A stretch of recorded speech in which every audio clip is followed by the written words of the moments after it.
Okay, this is apparently what creatives want from planners tonight, yeah? So that's really quite simple. What creatives want is simplicity, clarity and inspiration, yeah? What they don't want is complexity, confusion and prescriptive thinking. What they normally get is the latter, complexity and confusion, and they don't get simplicity, clarity and inspiration. Most creatives don't like planners. I don't like planners. I also don't like creatives or accountmen. I don't like anyone who limits themselves to their department. Anyone who thinks the job is just to do what their department is. So I don't like planners who think their job is just planning. They're useless to me and they get in the way.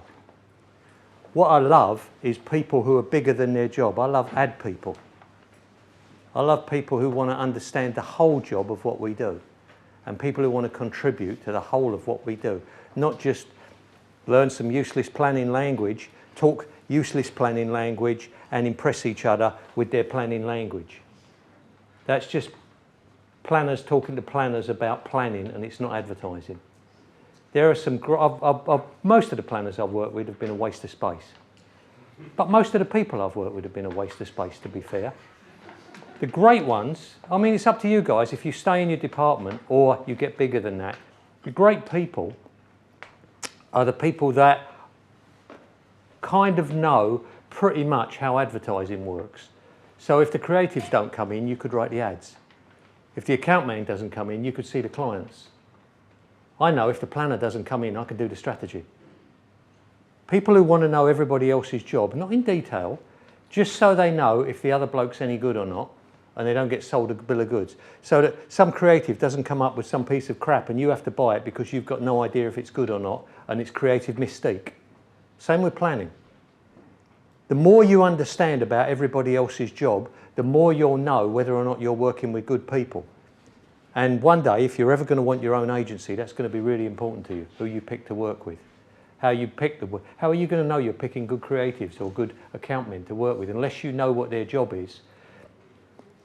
I know how to do planning. I don't know how to do it in detail, but I know roughly what planning is. I know enough that I won't accept a crappy brief. If a brief isn't better than what I could have written, I won't accept it. So in order to do that, I need to know how to write a brief. Same with an account man. I'll go along with an account man the first time I go along there and see how he sells my work to the client. If he sells it better than I could, I'll never go along again. If he sells it worse than I could, I'll make sure every time after that I sell it. That's where the good people are. Those are the good people. 90% of the people in our business are shit, 10% are great. That's true for most everything in life. You only want to work with the 10%. In order to do that, you need to know how to judge the other people. So if all you ever do is planning, you're in that 90%. You're not much use, you'll never open your own agency, and you'll pretty much work for other people and probably have a pretty boring life and can't wait until you retire. If you want to be great, you need to be ad people. And that means getting bigger than ad planning, and that means contributing to advertising. So when you, now, of course, everybody's got to carry the can for their own part, their own job, what they do. I like football analogies a lot. When the Dutch were a great team, they played total football. You never knew where the goal was coming from midfield, from defence, maybe from the forwards, but the forwards would always track back and defend too. Everybody played every other position. So it felt like you had more players than the other teams. That's what I'm talking about, for planners to do that, for accountmen to do that. The ones I've worked with have always done that. The great ones have always done that. For creatives to do that too. I insist on it. In order for that to happen, we need to have clarity and simplicity. And what advertising is about, stupid people think complicated things are clever. That's stupid people. You all went to university? Yeah? That's what you learned at university. Complicated things are clever. You learn how to write a thesis. And what you learn with a thesis is how to disguise some boring crap, make it look complicated so you get good marks. To go beyond that, beyond complicated to simplicity, that's where the brains is. Einstein said, if you can't explain it to an 11-year-old, you haven't really understood it. Really, really smart people go beyond complicated to simplicity. The world we live in, the world we have to work in, is simple people in the middle of a commercial break of 10 ads. We've got to kill the 9 others on either side of us, and we don't do that. If we're complicated, we're dead, and we're one of the 9 that gets killed. We have to constantly simplify and distill and simplify and distill. Yeah? You're with this? Yeah. You're all grown up, so we can all talk back, yeah? Yeah, I'm not a lecturer, this isn't a class, I'm a creative director. I'm used to talking to creatives, so I'm used to people having an opinion and wanting to talk about it. So if you're getting this, I'll know by when you're saying yeah. If you say yeah, it doesn't mean we have to talk, it just means I can move on. You agree and I can move on. Yeah? Don't be embarrassed. I know when I do lectures in America, the seats always fill up from the front because the Americans want to fight and they want to row. When I do lectures in England, the seats always fill up from the back because everybody's scared stiff of being picked on. Yeah? Let's assume we're all grown-ups tonight, and what you actually want is to walk out of here knowing more than you walked in. That is suck my brains. You won't get a chance to see me after tonight. This is your one chance to learn what I know that you don't and what I know that you can use. Most creatives won't get a chance to see me. So you'll get a chance to just work out what I know that you need to know, what you can walk out of here with that you'll know more than you did coming in. If we agree, those two things, and the reason I'll keep needing you to say yeah is because so each premise I can move on to the next one. If a premise hasn't been agreed, I can't move on to the next one. So if we agree that you want to be ad people, not planners, of course you're going to do planning. Like a forward is responsible for scoring goals, but in the Dutch team he would also track back. A defender is also responsible for stopping goals getting scored, but in the Dutch team he might score. So you're going to do planning, obviously. That's your responsibility. But you could be bigger than that. You could be ad people. Yeah? That's the possibility. And if we agree with that, and if we also agree about simplicity is more powerful and simplicity is what works. If I have one strength, it's taking complicated things and making them simple. I used to think that was a problem. I grew up thinking that meant I was stupid because I'd always ask questions in class and I'd always get in trouble for it. And I would never accept anything until I understood it, until it was simplified. I'd never accept blag. And so I always got bad marks. It wasn't until I got to New York I found they loved that, and that's exactly how the most powerful people work. And then I brought that back to England, and it worked fantastically. Is not worrying by impressing other people with trying to look clever by using long words. Not using clever words and dull thinking, but using dull words and clever thinking. Yeah? Here's the thing I notice about briefs that is absolutely fucking true, which is the cleverness of the thinking is inversely proportional to the length of the words. Absolutely. If people have got great thinking, they can't wait to get it down in the simplest possible way so you can understand it. If people are embarrassed about their thinking, they need to cover it up with long words. Like perfume, like make it look like it's not so embarrassing and stupid by using multi-syllable words. We came out of one night, I was pitching for, we were pitching one for a supermarket, me and my then partner, Mike Greenlee's the chief exec. We were in the pitch and Mike said, he said to the client, your problem is in order to increase stock turn, you need to optimise your on-shelf margin. And I didn't have a clue what that meant, so I wrote it down.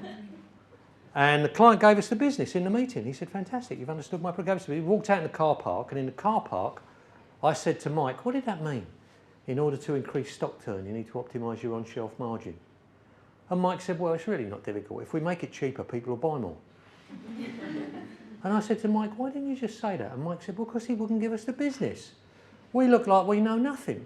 Here, Squire, make it cheaper and people will buy more. We've got to dress it up so we look like we really understand marketing. In order to increase stock turn, you need to optimise your on-shelf margin. And then that's the proof that we all understand marketing, because we've used long words. Now, so I understand there's a role for that with clients, but that's the only place it lives. In my end of the world, with punters, it doesn't, and we die if we think like that. Any complexity covers up the lack of clarity. So with creatives, you need two language. I'll show you in a minute. Remember the binary brief? Remember this word, the binary brief. If you want, I'll show you. I figured out from what I had learned in New York and what I had over here, a brief where the two would meet. The complexity of the client language and the simplicity of the punter's language, and where we would meet. And that discipline. Now, if we accept we're in the business of advertising, not of planning, and there's real power in that, that's a bigger game. If we accept that, we can talk about how advertising works. And if we accept that in order to have power, we need to talk about it in simplicity. Because if it's simple, you can question it and take it apart. If it's only complicated in order to stop you questioning it and taking it apart, yeah? Yeah. So, if we accept those two things, let's talk about advertising. You with me so far on what I've said, yeah? Yeah. Great. Let's talk about how advertising works. What's the problem with advertising that needs solving? What's the main problem? Okay. Last year, £18.3 billion was spent on all forms of advertising and marketing in the UK. Of that, 4% was remembered positively, 7% was remembered negatively, 89% wasn't noticed or remembered. What do we think the problem might be? 17 billion quid pissed away by experts who use long words to cover up crappy thinking. Yeah? It's not the 4%, it's not even the 7% that gets remembered negatively. At least that works. Go Compare works. We don't like it, but it works. At least that does its job. It pays for itself. It's like designing a chair.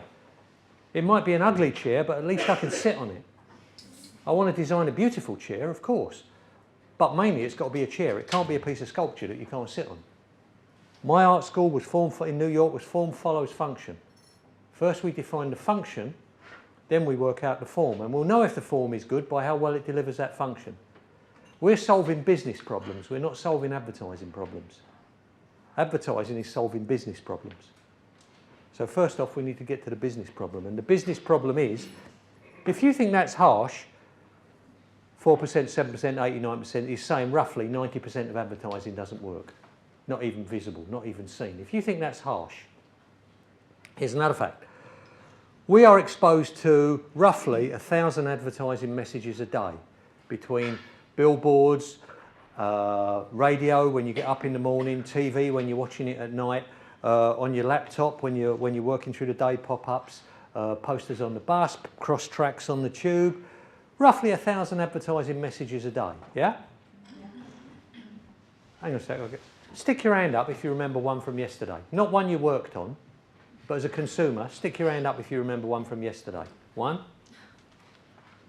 2, 3, 4, 5, 6, 7, 8, 9, 10, 11, 12, 13, 14, 15, 16. That's 16 prompted. Yeah? Out of, there's roughly 40 people here, so it's roughly 40,000.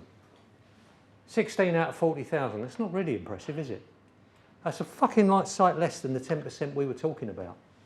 So the problem is actually a lot worse than that. The problem isn't doing it right. The problem is getting seen.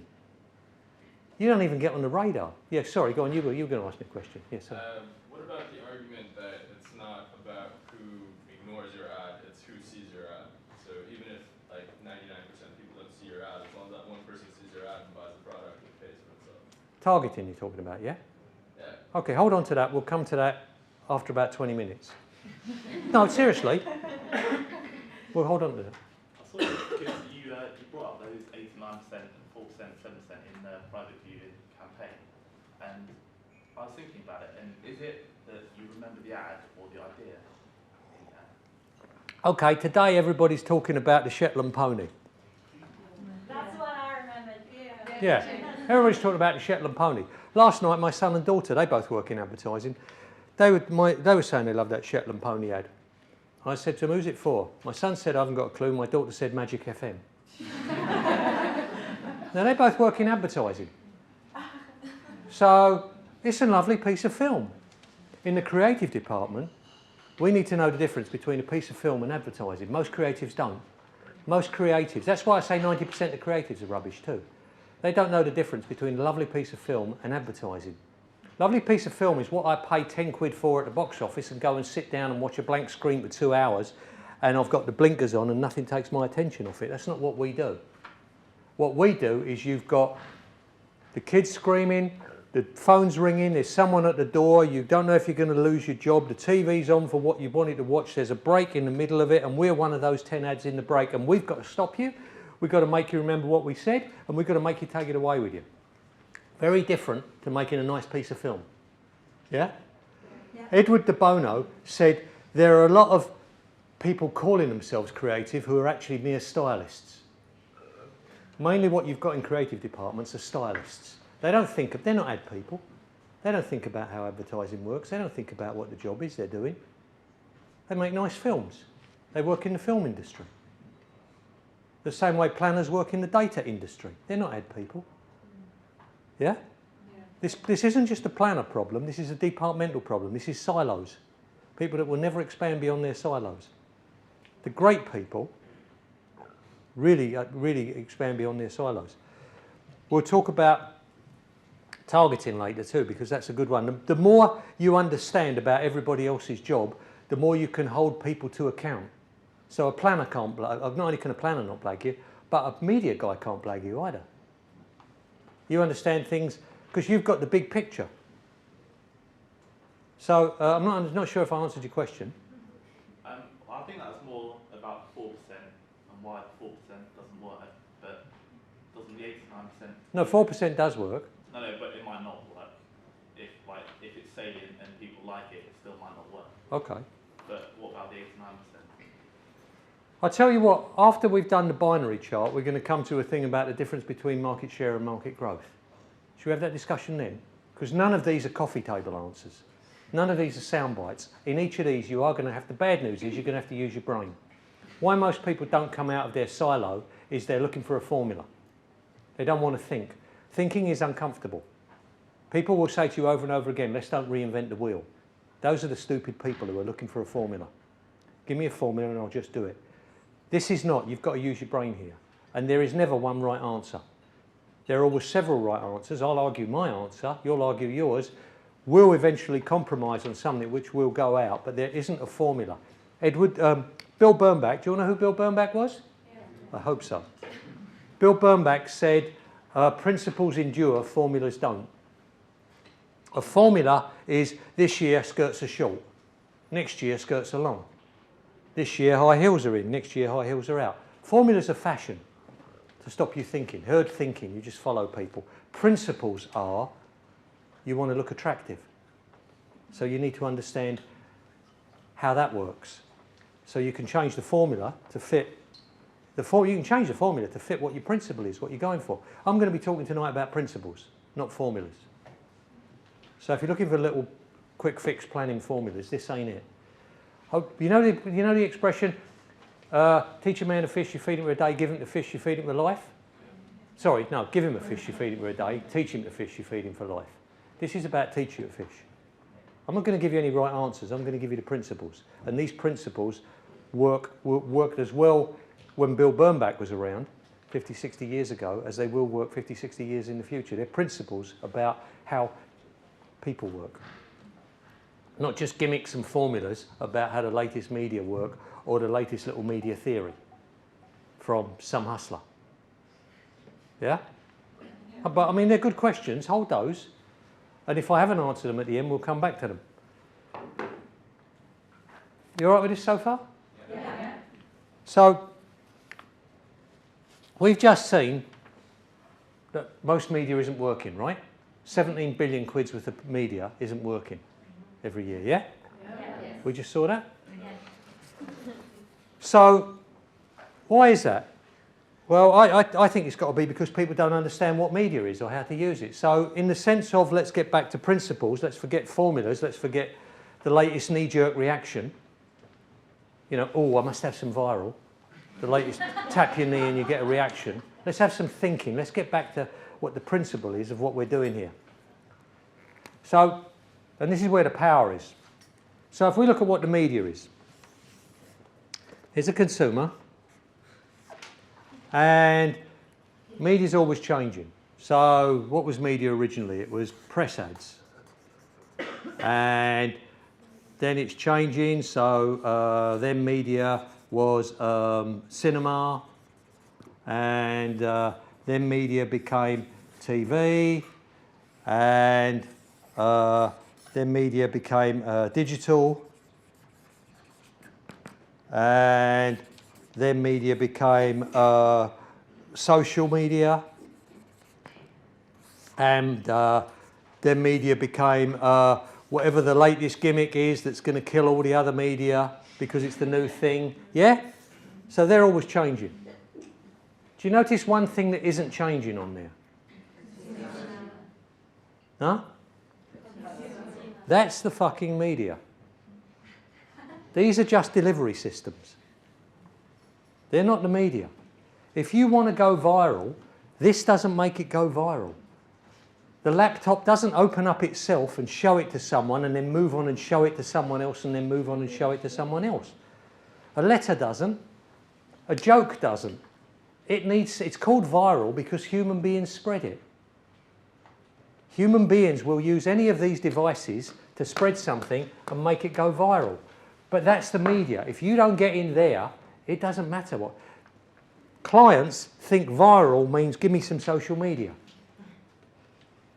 that will catch on. Well, hey, posters used to catch on, press ads used to catch on, TV. There are songs, have you heard a song called Greensleeves? That was written for Henry VIII. How come that's still caught on when that's 400 and odd years old and there wasn't even any electricity for the first 300 years of its life?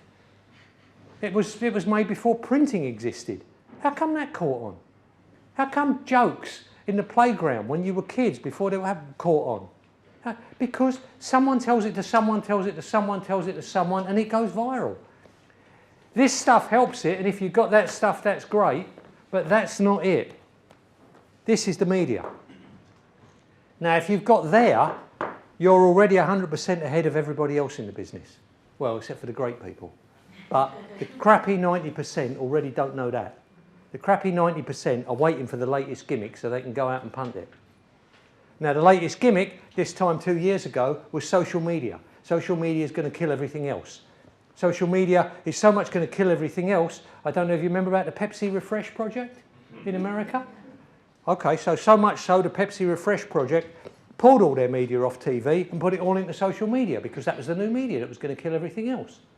A year later, the numbers are in, and Pepsi lost 350 million in sales in the USA alone, and for the first time in their history, they're the third cola brand, not the second.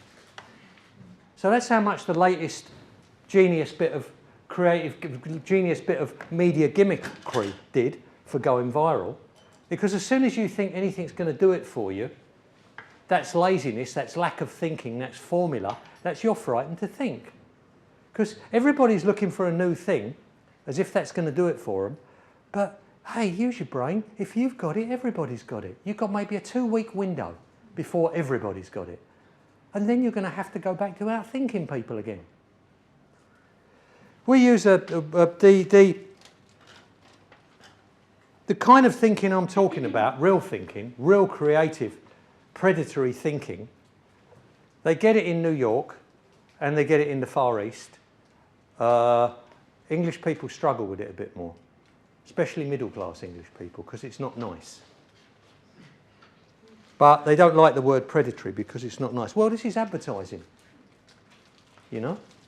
And the fact is, why do you only remember those ads? 19 out of 40,000?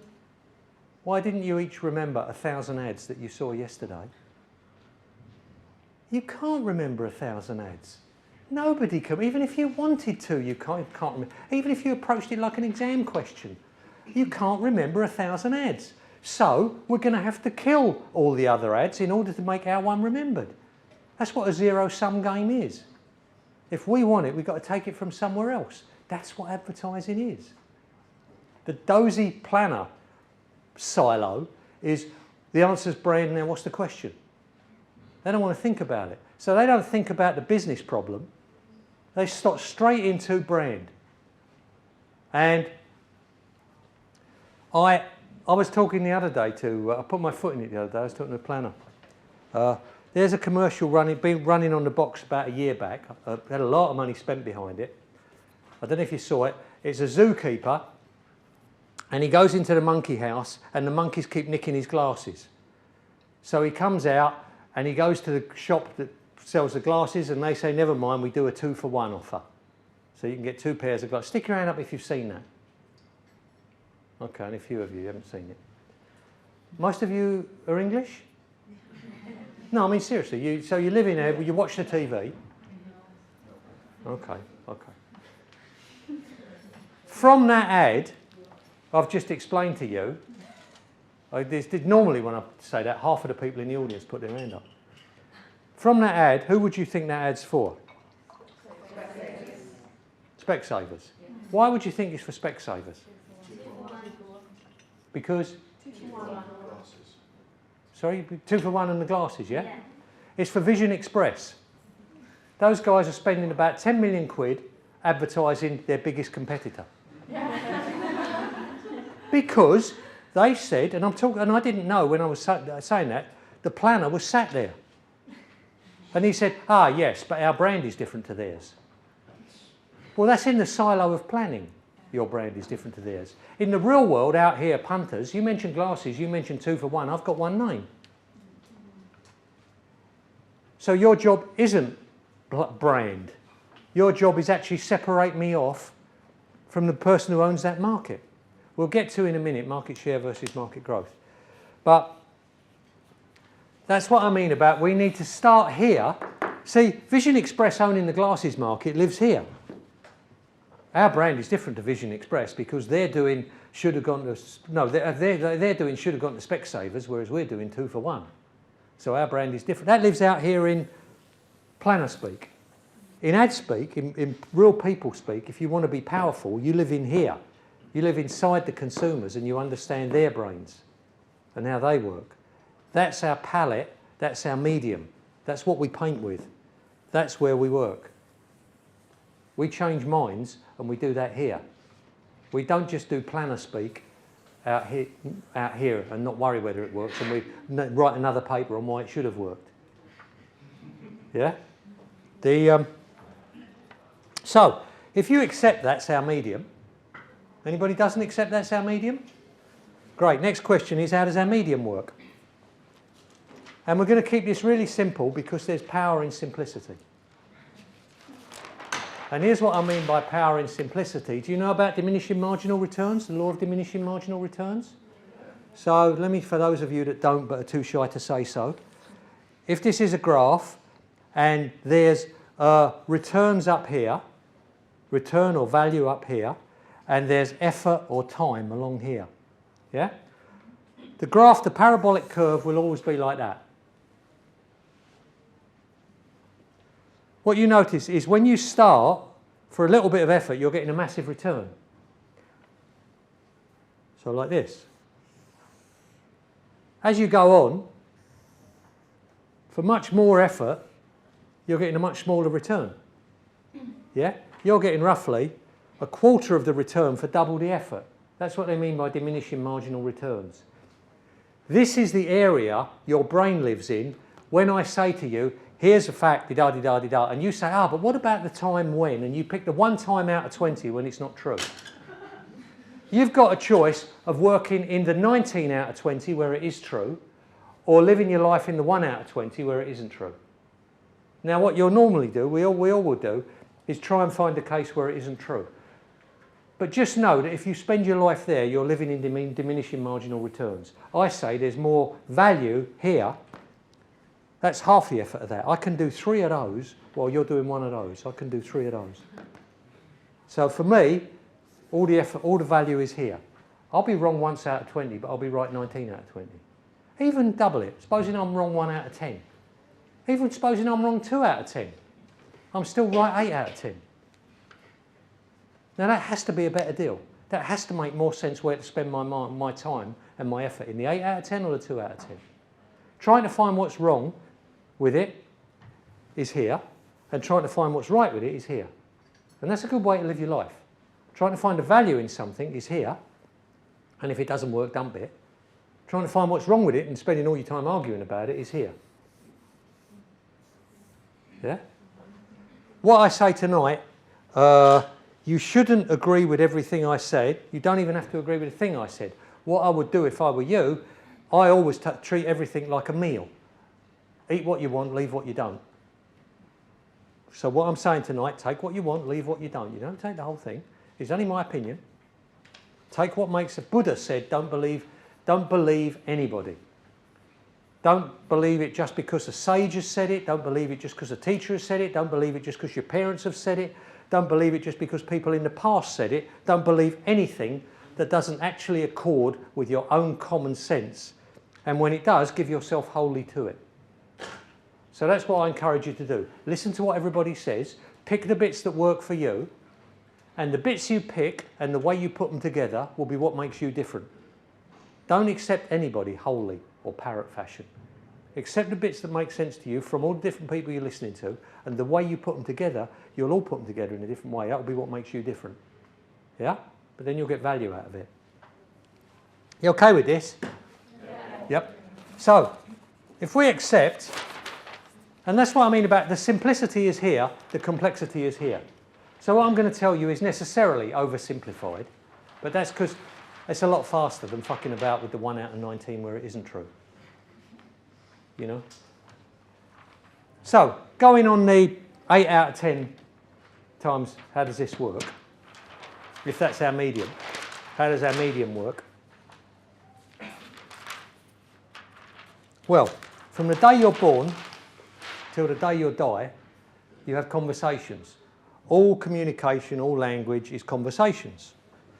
It's pretty logical. Everybody's just discovered advertising is a conversation. You know, like that's a big surprise. Every fucking communication is a conversation, but they've just discovered advertising is a conversation. So how does every conversation work?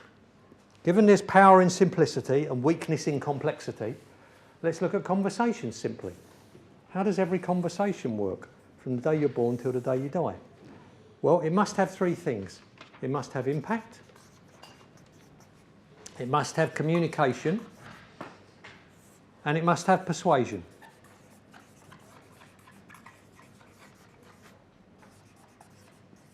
If it hasn't got that, it's not a communication, is it?